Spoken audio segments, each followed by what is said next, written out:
Bonjour à tous et bienvenue dans ce nouveau crash test. Aujourd'hui, nous allons tester une alternative aux cotons-tiges qui sont de plus en plus décriés, notamment parce qu'ils sont dangereux à la fois pour l'environnement mais également pour la santé. Comme vous le savez, c'est pas forcément ce qu'il y a de plus adapté pour les oreilles. Je vais donc essayer cet appareil qui est un otoscope électronique. Il est équipé d'une caméra HD qui va nous permettre de voir à l'intérieur de nos oreilles et d'évacuer le cérumen sans difficulté. J'ai donc envie de voir comment ça marche et surtout si c'est vraiment efficace. Je vous propose que l'on commence sans plus tarder.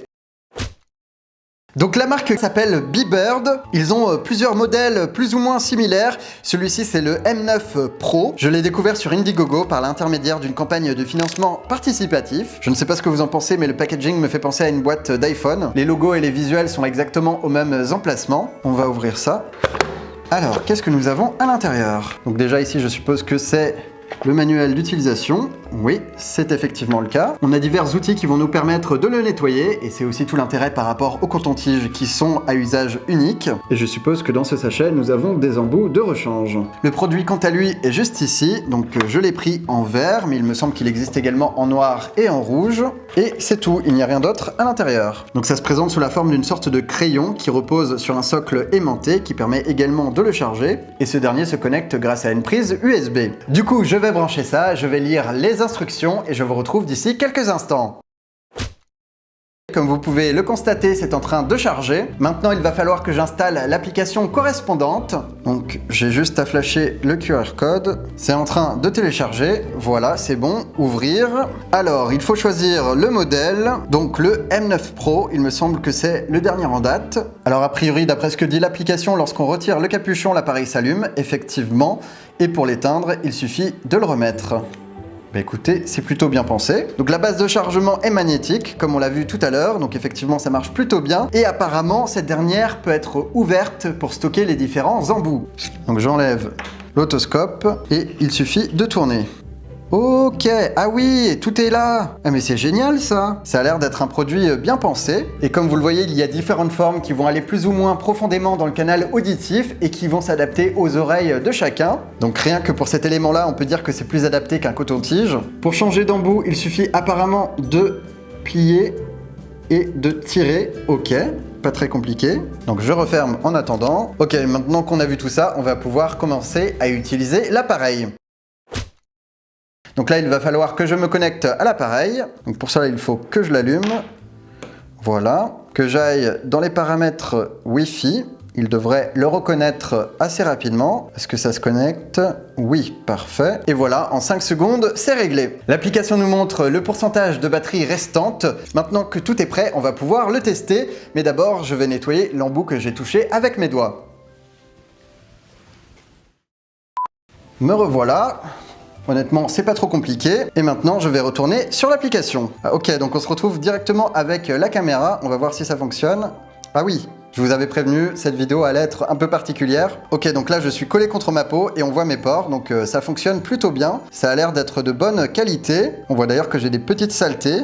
Et des poils, bah, ça c'est normal, c'est la barbe. Ok, mais on voit vraiment tout là, c'est un truc de dingue. Ça fait limite peur, oh mon dieu. Et on va devoir se mettre ça dans l'oreille, et puis après, bah, ça fonctionne comme une petite spatule qui va récupérer le cérumen. Bon, normalement je me suis nettoyé les oreilles, mais à mon avis il en reste encore. Eh bien écoutez, on va essayer ça. Est-ce qu'il y a des précautions particulières? Donc ce produit n'est pas recommandé pour les enfants en dessous de 3 ans. C'est important de le préciser. Et il faut remplacer chaque embout après 6 mois d'utilisation. Donc ça me paraît relativement raisonnable. Bah, après, il n'y a pas d'autres informations particulières. Hein. Bah, je pense qu'il n'y a pas besoin de nous expliquer comment on se nettoie les oreilles. Ok, et bien écoutez, on va plonger sans plus tarder. Alors il faut déjà que... Ah, moi je pense qu'il me faudrait un miroir. Ah, c'est particulier, je sais pas si je vais y arriver. J'ai la caméra devant moi, je pense qu'il faut pas que je regarde la caméra en même temps parce que sinon je vais mal viser.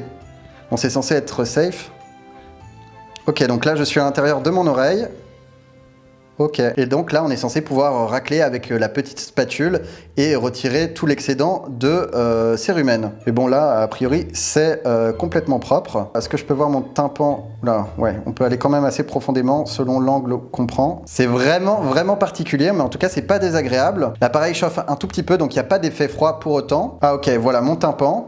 Bon, en tout cas, la bonne nouvelle, c'est qu'il n'est pas obstrué. Je trouve ça plutôt rassurant parce que je vois où je suis dans mon oreille, donc en fait, j'ai pas envie d'aller plus loin ou quoi que ce soit. Et on voit qu'il y en a sur la spatule. Hop, j'ai pris une petite feuille pour enlever ce que j'ai récupéré, c'est-à-dire pas grand-chose. En fait, avec la caméra, on a l'impression qu'on en récupère plein, alors que, en fait, quand on regarde à l'œil nu, il y a quasiment rien. La caméra, ça peut sembler gadget, mais en fait, je trouve ça assez utile dans le sens où là, je vois très bien qu'il n'y a absolument rien à aller chercher, donc ça sert à rien que je trifouille à l'intérieur. Donc non seulement on perd pas son temps, mais en plus de ça, on ne prend aucun risque. Non, bah écoutez, ça a l'air de plutôt bien marcher. La caméra fonctionne plutôt bien. Alors, petit point intéressant, en fait, apparemment on peut... Ah, inverser, ok. Ah ok, donc en fait, je l'avais pas vu, mais en fait, on peut signaler dans quelle oreille on se trouve, et ça permet...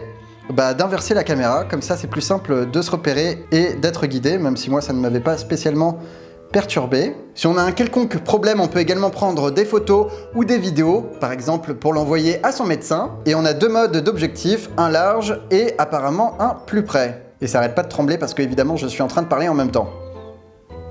Ouais, bon le zoom est pas exceptionnel non plus. Et à quoi correspond ce bouton ? Ah oui, ok, donc c'est juste pour changer l'inclinaison du téléphone. Bah écoutez, c'est plutôt simple. Non mais en tout cas, c'est pas forcément désagréable, je me vois bien utiliser ça au quotidien. C'est plutôt pas mal. Après, je ne suis pas convaincu que cet embout soit le plus adapté pour moi, donc je vais le changer pour voir s'il y a quelque chose d'encore plus confortable. Voilà, parce qu'il y a ceux-là qui sont en mousse, donc je retire celui-ci. Voilà, je viens placer le nouveau, super, c'est pas compliqué à mettre. Je vais le nettoyer et on va l'utiliser. Donc ça se nettoie avec de l'alcool et du coton, c'est peut-être d'ailleurs l'inconvénient de ce genre de produit, il faut le nettoyer à chaque fois. Et on est reparti à l'intérieur de mes oreilles.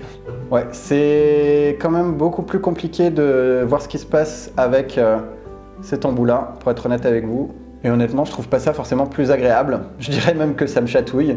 Bon après, c'est des préférences personnelles, j'ai envie de vous dire. Je vais le remettre sur sa base et je vais attendre quelques jours que le cérumen réapparaisse pour pouvoir l'utiliser en conditions réelles et vous faire mon retour d'expérience.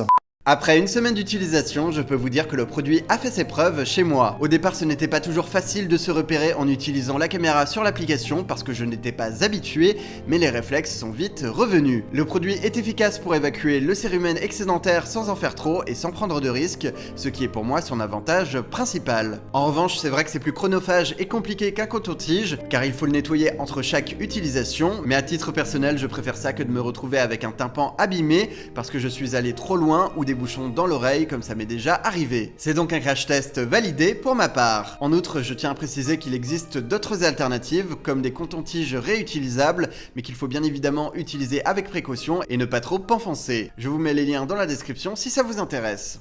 Voilà, c'est maintenant terminé, j'espère que vous avez apprécié cette vidéo. Si vous connaissez d'autres alternatives au coton-tige, n'hésitez pas à les partager dans les commentaires. Et quant à moi, je vous dis à très bientôt pour de nouvelles aventures. Au revoir.